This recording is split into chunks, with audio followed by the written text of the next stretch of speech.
નમસ્કાર, હું છું પ્રિયંકા વાજા. તમે જોઈ રહ્યા છો સિટી કવરેજ ન્યૂઝ. આજના મુખ્ય સમાચાર. જિલ્લામાં ખેડૂતો અને ટ્રાન્સપોર્ટરોને નડતી ડીઝલની અછતના વિરોધમાં આજે જિલ્લા અને શહેર કોંગ્રેસ સમિતિ દ્વારા અનોખો વિરોધ પ્રદર્શન કરવામાં આવ્યું હતું. ખેડૂતોને સાથે રાખીને કોંગ્રેસના આગેવાનો બળદગાડામાં સવાર થઈ કલેક્ટર કચેરીએ પહોંચ્યા હતા અને સરકારને સંબોધતું આવેદનપત્ર પાઠવ્યું હતું.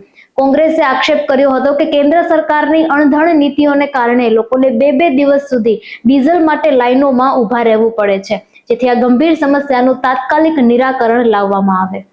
વિશ્વ પ્રસિદ્ધ કેસર કેરીના સત્તાવાર નામકરણને આજે 92 વર્ષ પૂર્ણ થયા છે. 25 મે 1934ના રોજ જૂનાગઢના નવાબ મોહબ્બત ખાને આ કેરીનો સ્વાદ ચાખીને તેનું નામ કેસર રાખ્યું હતું. આ કેરીના ઉદ્ભવનો ઇતિહાસ નવાબના વઝીર શેલભાઈ ઈદી સાથે જોડાયેલો છે, જેમણે ઉછેરેલો 157 વર્ષ જૂનો ઐતિહાસિક આંબો આજે પણ તાલાળા નજીકના ગામમાં અડીખમ ઊભો છે અને તેમાં દર વર્ષે મધમીઠી કેરીઓ પાકે છે.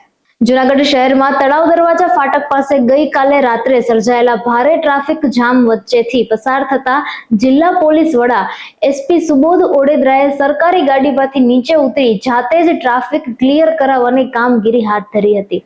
એસપી મેદાને ઉતર્યા હોવાની જાણ થતા એલસીબીની ટીમ પણ તાત્કાલિક સ્થળ પર દોડી ગઈ હતી અને સંયુક્ત પ્રયાસોથી ગણતરીની મિનિટોમાં જ ટ્રાફિક હળવો કરાવી વાહન વ્યવહાર પૂર્વવત કરાવ્યો હતો. ભવનાથ વિસ્તારમાં સફાઈ કામદારો અચાનક હડતાલ પર ઉતરી જતા સમગ્ર વિસ્તારની સફાઈ વ્યવસ્થા ખોરવાઈ ગઈ છે.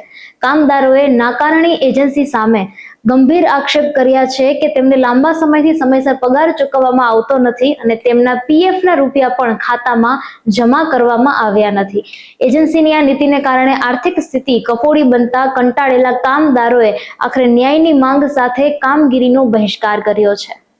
ભાજપ અને આપ વચ્ચે બેઠકોની ટાઈ બાદ જૂનાગઢ તાલુકા પંચાયતના પ્રમુખ પદે ભાજપના ઇન્દુબેન ભોજક અને ઉપપ્રમુખ પદે અંજનાબેન મારુની વરણી થઈ છે. પ્રાંત અધિકારી અને ડીડીઓની હાજરીમાં યોજાયેલી આ પ્રક્રિયામાં ભાજપના 9 અને આપના 4 સભ્યો હાજર રહ્યા હતા.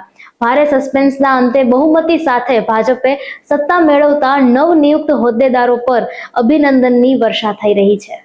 સત્યમ સેવા યુવક મંડળ ટ્રસ્ટ દ્વારા તારીખ 24/5/2026ના રોજ અંધકન્યા છાત્રાલય ખાતે વિના મૂલ્યે પ્લાસ્ટિક સર્જરી કેમ્પનું સફળ રીતે આયોજન કરવામાં આવ્યું હતું, જેમાં સદવિચાર ટ્રસ્ટ, દોશી સ્માઇલ્સ અને ઈગા હેલ્થ ફાઉન્ડેશનના સહયોગથી 22 દર્દીઓએ લાભ લીધો હતો.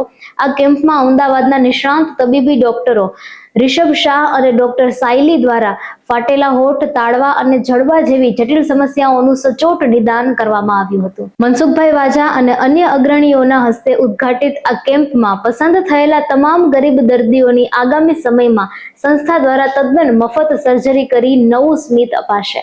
શ્રી પરશુરામ ફાઉન્ડેશન, યુવા પાંખ તથા હરિપ્રબોધમ ફાઉન્ડેશનના સંયુક્ત ઉપક્રમે ચેરમેન શ્રી શૈલેષભાઈ દવેના જન્મદિવસ નિમિત્તે સર્વ જ્ઞાતિના લોકો માટે એક ભવ્ય ફ્રી મેડિકલ કેમ્પનું આયોજન કરવામાં આવ્યું છે. આ કેમ્પ આગામી તારીખ 30/5/2026 શનિવારના રોજ સવારે 8:30 વાગ્યાથી 11 વાગ્યા દરમિયાન noble school, Giriraj main road, bus stand, Junagadh ખાતે યોજાશે. કેમ્પ દરમિયાન તમામ રોગોના નિષ્ણાંત તબીબો દ્વારા દર્દીઓનું સચોટ નિદાન કરવામાં આવશે. 18મી લોકસભાને આગામી 4 જૂને 3 વર્ષ પૂરા થવા જઈ રહ્યા છે, ત્યારે ગ્રાન્ટ વાપરવામાં ગુજરાતના લોકસભા સાંસદો પાછળ રહ્યા હોવાનું ચિત્ર સામે આવ્યું છે. રાજ્યના તમામ 26 સાંસદોને ફાળવાયેલી ₹384 કરોડની ગ્રાન્ટમાંથી માત્ર 21% એટલે કે ₹82.47 કરોડનો જ ખર્ચ કરી શકાયો છે, જેમાં નિયમ મુજબ દરેક સાંસદને વાર્ષિક ₹5 કરોડની MPLADS ગ્રાન્ટ મળે છે. આ ધીમી ગતિ વચ્ચે જૂનાગઢના સાંસદ રાજેશ ચુડાસમા પોતાની ગ્રાન્ટમાંથી 31.50% રકમ વાપરીને સમગ્ર ગુજરાતમાં 5મા સ્થાને રહ્યા છે. જાણીતા લોક સાહિત્યકાર રાજભા ગઢવી અને તેમના પરિવારને ગીરના પ્રતિબંધિત લીલા પાણી નેસ વિસ્તારમાં ફરી વસવાટ તેમજ પશુપાલન માટે વન વિભાગ દ્વારા મંજૂરી અપાતા નવો વિવાદ સર્જાયો છે.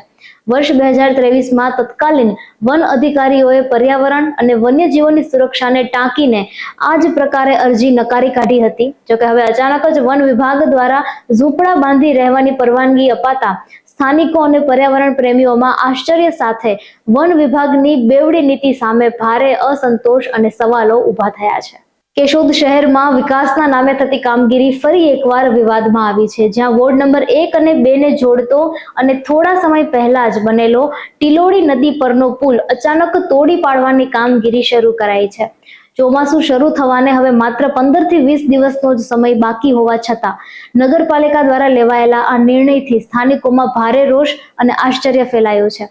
વિપરીત સમયે શરૂ થયેલી આ કામગીરીને કારણે આગામી દિવસોમાં સ્થાનિક રહીશો માટે ભારે મુશ્કેલી અને જોખમ ઊભું થાય તેવી ભીતિ સેવાઈ રહી છે. મધ્ય પૂર્વમાં અમેરિકા ઈરાન યુદ્ધની અસરને પગલે દેશમાં પેટ્રોલ અને ડીઝલના ભાવમાં ફરી ભડાકો થયો છે. છેલ્લા 48 કલાકમાં બીજી અને 11 દિવસમાં ચોથી વાર ઝીકાયેલા ભાવ વધારામાં પેટ્રોલે સદી વટાવી દીધી છે. આજના વધારા સાથે પેટ્રોલમાં ₹2.61 અને ડીઝલમાં 2.79 મોંઘા થયા છે. માત્ર 11 દિવસમાં જ બંને ઈંધણમાં ₹7.50 થી વધુનો તોતિંગ વધારો થતા હવે ટ્રાન્સપોર્ટેશન મોંઘું થવાને કારણે તમામ આવશ્યક ચીજ વસ્તુઓના ભાવ વધવાની આશંકા છે. ચાલુ ઉનાળાની સિઝનમાં ભારતીય કેરીની નિકાસના મોરચે મોટા માઠા સમાચાર આવ્યા છે, જેના કારણે હવે જાપાનના લોકો ભારતીય કેરીના સ્વાદથી વંચિત રહેશે. ભારતમાં નિકાસ માટે કરાતી જંતુનાશક પ્રક્રિયામાં કેટલીક ગંભીર ખામીઓ જણાતા જાપાન સરકારે એક મોટો નિર્ણય લઈને ભારતમાંથી થતી તાજી કેરીની આયાત પર અચાનક પ્રતિબંધ મૂકી દીધો છે.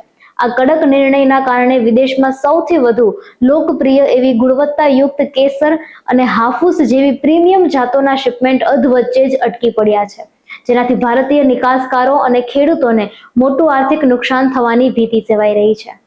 આફ્રિકાના કેટલાક ભાગોમાં બુન્ડીબુગ્યો સ્ટ્રેનના કારણે ફેલાયેલા ઇબોલા વાયરસના પ્રકોપને પગલે ભારત સરકારે નાગરિકો માટે ટ્રાવેલ એડવાઇઝરી જાહેર કરીને એક હાઈ એલર્ટ આપ્યું છે.